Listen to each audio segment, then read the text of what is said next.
Most people wake up already wounded, and they do not even realize it. Before their feet touch the floor, before their mind becomes fully awake, the enemy has already begun his work. Anxiety enters immediately, fear begins speaking immediately, regret starts replaying itself immediately. And instead of turning toward God, most people reach for distraction, they reach for noise, they reach for the world. And then they wonder why they feel spiritually weak before the day even begins. You have to understand something very clearly. The first moments of the morning are not psychologically neutral. The human mind is extraordinarily vulnerable when it first awakens. The soul is impressionable in those early moments. What you expose yourself to first begins shaping your interior disposition for the rest of the day. This is why Satan fights so hard for your mornings. If he can fill your mind with fear before prayer, he weakens your spirit. If he can fill your imagination with impurity before recollection, he disorders your soul. If he can make you emotionally agitated before you remember God, he gains influence over your decisions, your reactions, your patience, and even your hope. And this is exactly why the Psalms are so powerful. The Psalms were not merely written as beautiful religious poetry. They were given by God as weapons for the interior life. They teach the soul how to speak when the mind is tired, when the heart is afraid, and when the spirit feels burdened. King David understood this profoundly. David was not a man unfamiliar with suffering. He knew betrayal. He knew fear, he knew temptation, he knew spiritual warfare. There were moments when he was hunted like an animal, moments when people closest to him turned against him, moments when his own sins tormented him internally. And yet again and again we see David doing something extraordinary.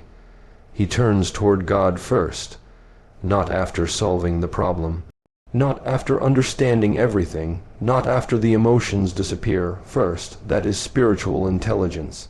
Modern people have become addicted to beginning the day horizontally instead of vertically. They wake up and immediately turn toward the world. Notifications, news headlines, messages, social media, politics, financial stress, entertainment, noise. And psychologically, this is devastating, because the mind becomes fragmented before it becomes recollected. People wonder why they feel scattered all day long while spending the first 30 minutes of every morning consuming chaos. They are training their nervous system to remain restless. They are conditioning the imagination toward fear and comparison. They are allowing the world to establish the emotional atmosphere of the soul before God even enters their awareness. And then anxiety dominates them for the rest of the day. One of the saddest things in modern life is watching people live with constant interior agitation while never realizing they are feeding it every single morning. There was once a young man who came for spiritual guidance. He was intelligent, disciplined in many external ways, and outwardly successful. But internally he was collapsing. He admitted that every morning he woke up with a feeling of dread. His chest felt heavy, his thoughts raced uncontrollably. Even small inconveniences would emotionally destabilize him. And he kept asking, "Why do I feel spiritually exhausted all the time?" So I asked him a very simple question. "What do you do during the first 15 minutes after waking up?" He laughed nervously and said, "Honestly, I grab my phone." And when we examined it more closely, it became obvious what was happening. Before prayer, he was exposing himself to stress.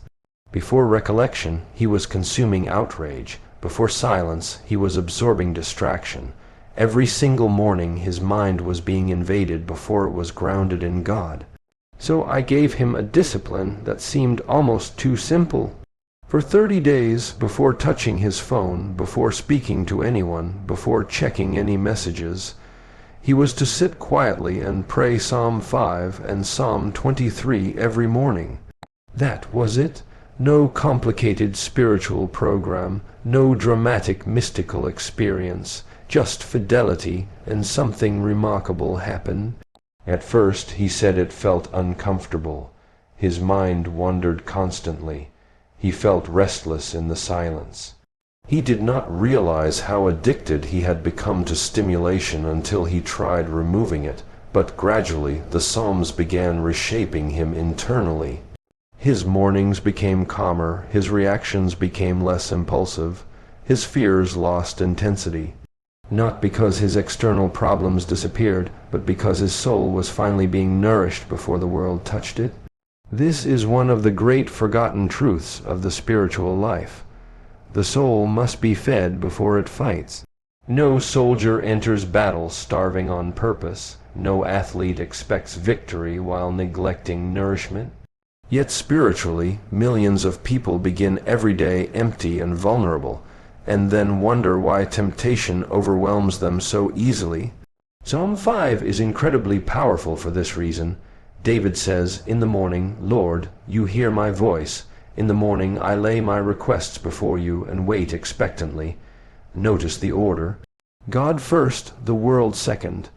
David understood that morning prayer is an act of spiritual alignment.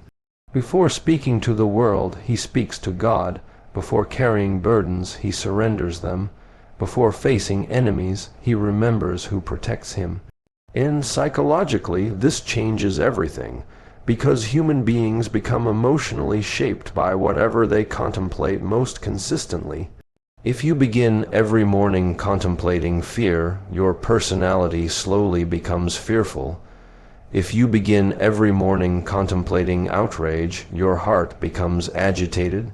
If you begin every morning contemplating worldly comparison, envy begins growing silently within you. But if you begin every morning contemplating God, something extraordinary begins happening inside the soul. Your mind becomes steadier, your emotions become more ordered, your reactions become less impulsive. The Psalms train the interior life. This is why Psalm 23 is so transformative. "The Lord is my shepherd, I shall not want." Most people read those words casually because they have heard them too many times, but spiritually they are revolutionary. Because modern culture conditions people to live in perpetual dissatisfaction. The world constantly tells people they are incomplete. Incomplete without more money, more success, more attention, more beauty, more possessions, and this endless dissatisfaction creates chronic interior instability. But David begins with total dependence on God. "The Lord is my shepherd." In other words, I am not abandoned. I am not alone. I am guided. I am protected. Do you realize how psychologically healing that is? Many people today live with profound emotional exhaustion because they are trying to carry the weight of existence without surrendering themselves to divine authority. They are attempting to control everything, predict everything, manage every uncertainty, and the human nervous system was never designed to live that way. That is why fear dominates so many people. Fear grows when the soul forgets who governs reality, but the Psalms force the mind to remember. Even when emotions resist, even when circumstances remain difficult, even when suffering continues. And this is where spiritual maturity begins, not when life becomes easy, but when the soul learns to remain anchored in God despite difficulty. You see, weak people are controlled by emotional fluctuation. Their peace disappears the moment circumstances change. Their stability depends entirely on comfort, but spiritually mature souls learn something different. Peace is not the absence of difficulty. Peace is the presence of order under God, and morning prayer establishes that order. When you wake up and pray the Psalms before touching the world, you are making a declaration, whether you realize it or not. You are declaring, God will speak first today, fear will not rule me today, my emotions will not dominate me today, my anxieties will not become my master today. That is not merely religious sentiment, that is spiritual warfare. Because the enemy thrives in disorder, distraction, and interior chaos. but the soul rooted in prayer becomes increasingly difficult to manipulate. And this is precisely why disciplined morning prayer changes people so deeply over time, not instantly, not emotionally, but structurally. The soul slowly becomes stronger. Like a tree whose roots deepen silently beneath the surface, the person who begins every morning with God develops an interior stability the world cannot understand. Storms still come, suffering still happens, temptation still exists, but the foundation changes, and eventually people begin noticing something different about you. You react differently, you fear less, you panic less, you become more difficult to shake. Why? Because your soul is no longer starving. It has learned to feed on truth before feeding on the world, and in an age filled with noise, confusion, fear, and spiritual exhaustion, that alone makes a person extraordinarily powerful. Most people do not realize that the greatest spiritual battles of their lives are fought in silence. Not in dramatic moments, not in public, not when everyone is watching. The real battle begins in the hidden places of the soul, especially in the morning. Because the morning reveals what truly governs a person. When you first wake up, before the mask goes on, before distractions arrive, before the noise of the world fills your mind, something becomes very clear. Either God rules your interior life, or your fears do. And this is why the enemy attacks people so aggressively at the start of the day. You may have noticed this yourself. Sometimes you wake up and immediately feel heavy for no obvious reason. Your mind becomes restless before anything has even happened. Old memories return, anxiety begins whispering, temptation appears suddenly, discouragement settles over the soul before the day even starts. That is not accidental. The enemy understands something many people do not. If he can destabilize the soul in the morning, he can influence the entire day. Because a disordered morning often creates a disordered mind, and a disordered mind becomes vulnerable to temptation, impulsiveness, fear, anger, despair, and spiritual weakness. This is why spiritually disciplined people guard their mornings carefully. They understand that the morning is sacred ground, and the Psalms are among the most powerful weapons ever given to the human soul for those early hours.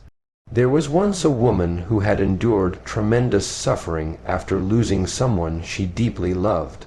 Grief had consumed her interior life. Every morning she woke up with an almost unbearable heaviness.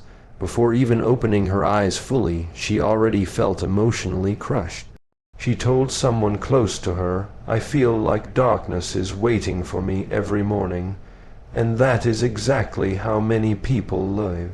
Not physically dying, but spiritually suffocating. She tried distractions, entertainment, constant activity, endless noise, but nothing healed the interior wound because the soul cannot be cured by distraction.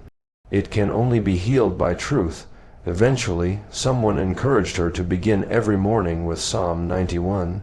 At first she resisted. She did not feel emotionally connected to it. She said the words felt dry, mechanical, empty, but she continued. Every morning before anything else, she prayed, "He who dwells in the shelter of the Most High shall abide in the shadow of the Almighty."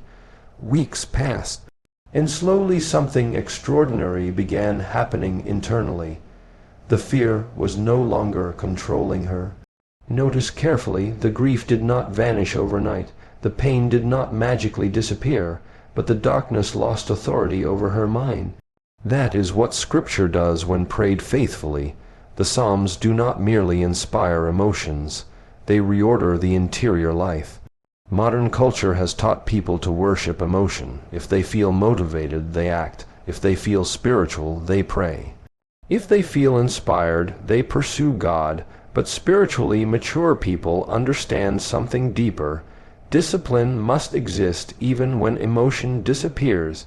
David did not write the Psalms only during moments of emotional consolation. Many Psalms were written during suffering, betrayal, fear, confusion, and spiritual agony.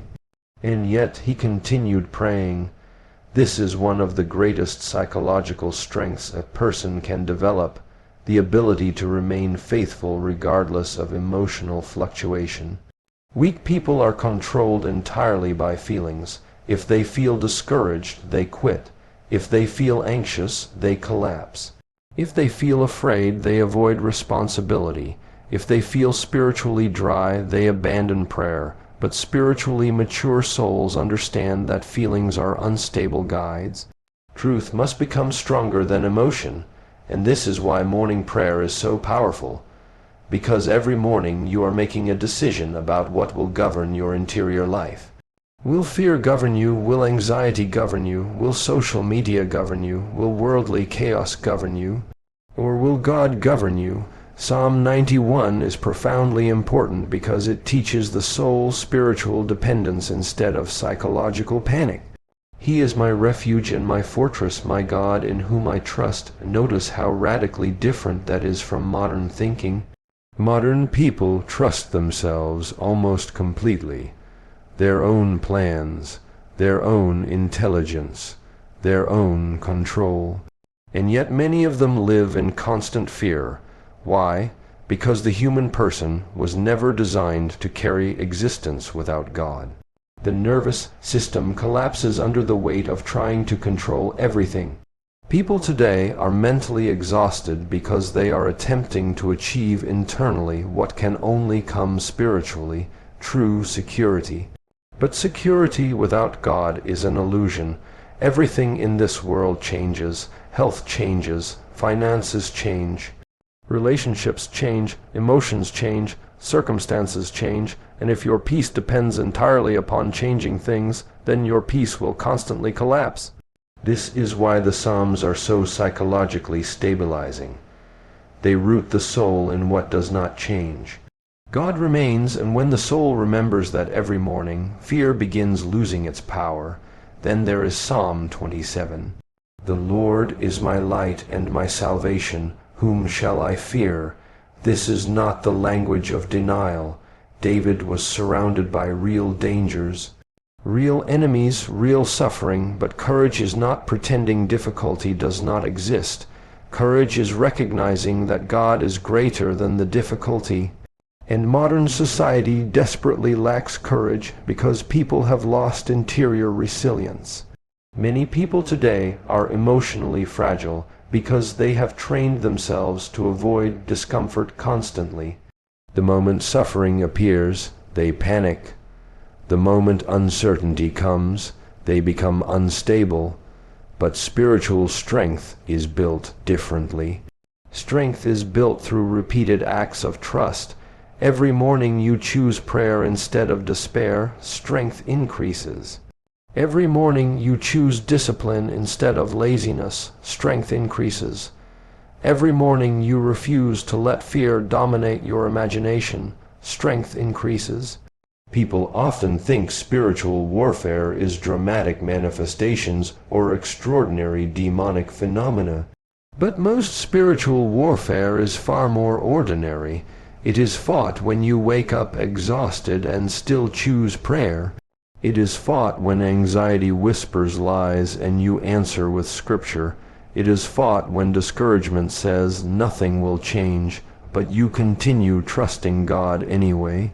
This is why consistent morning prayer changes people over time in ways the world cannot explain. The soul becomes fortified. Not emotionally numb, not cold, not detached, but anchored. There is a tremendous difference.